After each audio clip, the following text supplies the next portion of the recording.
Oi, gente. Nesse momento vocês já devem estar sabendo do escândalo envolvendo o MEC, ministro da Educação, o balcão de negócios e propinas, a propina de 1 quilo de ouro, não é?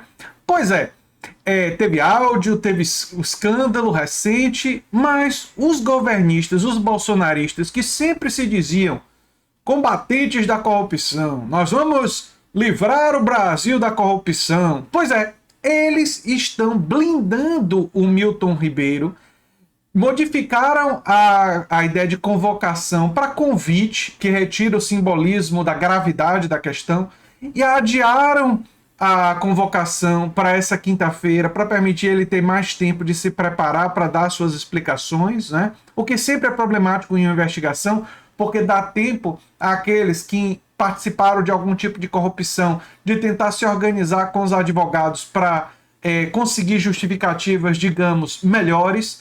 Pois é, não há nenhuma surpresa nessa gigantesca hipocrisia dos bolsonaristas. E eu vou trazer os detalhes no vídeo de hoje. Tem uma reportagem da Folha de São Paulo que eu cito e está como fonte no comentário fixado. E, aliás, sobre corrupção de religiosos ligados ao Estado, esse é um detalhe que aparece no livro Revolução dos Bichos, do George Orwell. O corvo, que simboliza a religião, que inicialmente é expulso, né? Ele é permitido voltar e participar e é protegido desde que ele sirva aos interesses dos poderosos, não é? Aliás, qualquer semelhança não é nenhuma coincidência. É assim que acontece com o uso da religiosidade. Né? Essas lideranças religiosas inescrupulosas, esses pastores que conseguiram, via o MEC, muito favorecimento por serem aliados do Bolsonaro, conseguiram justamente isso porque o Bolsonaro tem essa política de tentar cooptar o voto das comunidades evangélicas. Né? Existe toda uma estratégia eleitoral por trás disso. Né? Isso diz muito. E esse aspecto da cooptação religiosa e o comentário sobre a religião é uma coisa que eu aprofundo em meu curso sobre o George Orwell, cujas inscrições estão abertas e está no comentário fixado também mais informações. Bem, os membros da Comissão da Educação, Cultura e Esporte no Senado aprovaram o requerimento de convite ao ministro Milton Ribeiro para explicar a existência de um balcão político para liberação de verbas para municípios. O requerimento foi aprovado de maneira simbólica pelos senadores e a audiência com a participação do ministro ficou agendada para a próxima quinta-feira. Inicialmente, o requerimento previa a convocação do ministro, modalidade que é obrigatória. Repare, se ele fosse convocado, você estaria sinalizando que, olha, isso é uma coisa grave, você deve explicações ao povo brasileiro, política de propina no Ministério da Educação é um absurdo. Você estaria comunicando isso. Mas não, os governistas, não, é apenas um convite. É light, né? Mas não, eles modificaram de convocação, que é obrigatória e que carrega um forte simbolismo. Após a intervenção dos governistas, que alegaram que o ministro se ofereceu para comparecer, para prestar esclarecimentos, optou-se pela troca para convite. Também houve alteração de data, que inicialmente seria na terça-feira e depois foi adiada. Você deu mais tempo para esse ministro convocar uma legião de advogados e dizer, gente, temos esse escândalo aqui, tem provas de propina, quilo de ouro e tal. Como é que a gente vai explicar essa bagaça? Entendeu? Vamos lá, ligando advogados em modo justificativa de corrupção. Por favor, entre em ação. Basicamente isso, né? O Milton Ribeiro se tornou alvo de grande pressão após o surgimento de indícios de um esquema informal de obtenção de verbas envolvendo 2 pastores sem cargo público.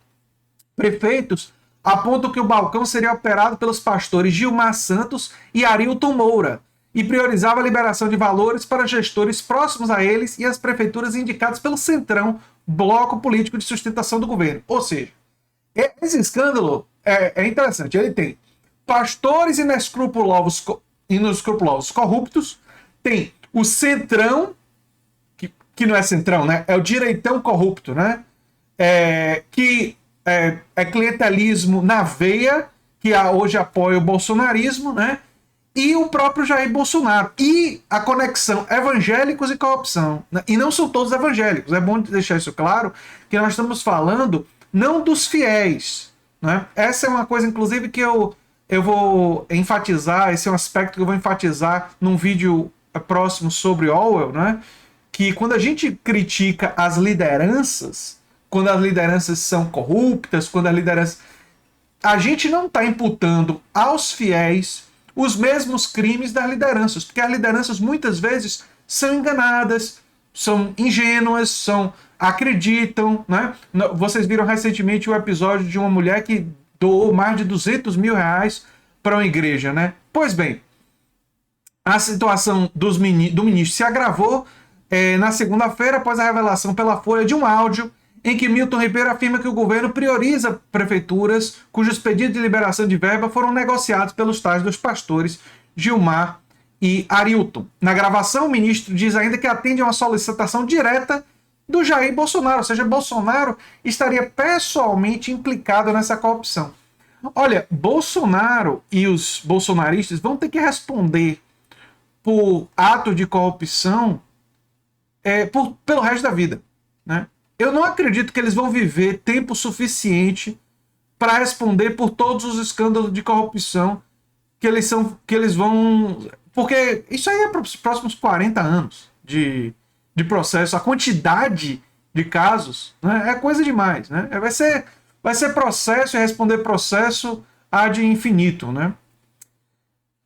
Olha só. Na gravação, o ministro diz ainda que atende a uma solicitação do Jair Bolsonaro e menciona pedido de apoio que seriam supostamente direcionados para a construção de igrejas.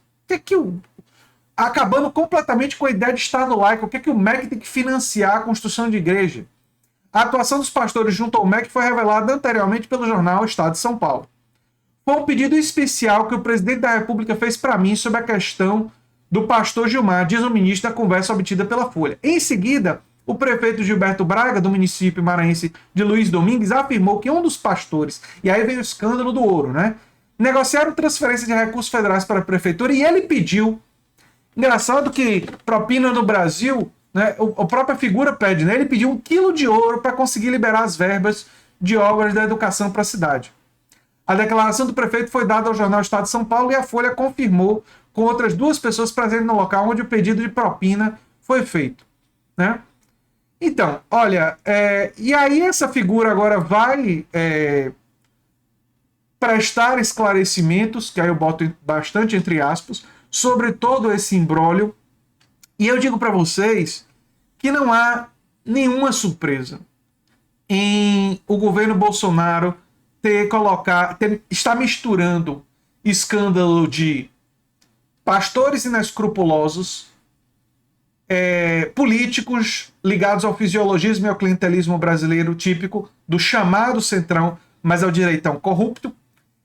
E isso é de fato o que a gente esperava. Talvez a única, digamos assim, surpresa, ou surpresa não é a palavra certa, mas talvez a única coisa assim mais gritante, mais grotesca, é o quão cara de pau esse povo é, quão assim na cara eles são, né, de pedir 1 quilo de ouro, né?